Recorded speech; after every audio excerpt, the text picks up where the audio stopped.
Kapag pinag-usapan ng ating retirement, magkano ba ang sapat na retirement fund? Ito yung formula na kailangan natin, yung income replacement. Annual income times 10. Ibig sabihin kung ang monthly income mo ay 20,000 times 12, ang annual income mo nasa 240,000 per year. And then times 10, ibig sabihin kailangan mo ng retirement fund na 2.4 million. Kapag kumikita to ng 10% per year, meron kang passive income na 240,000 per year, or pag dinivide natin sa 12, meron kang 20,000 na passive income per month.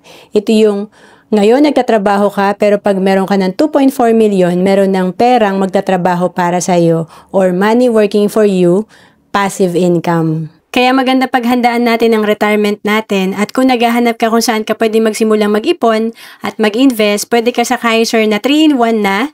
Dito, meron kang investment, meron kang healthcare at life insurance. Ito ay 7 years to pay lang, at pwede rin sa mga OFW kasi we have online application. To know more about Kaiser, message mo lang ako sa Facebook, Roanne Celis Capistrano.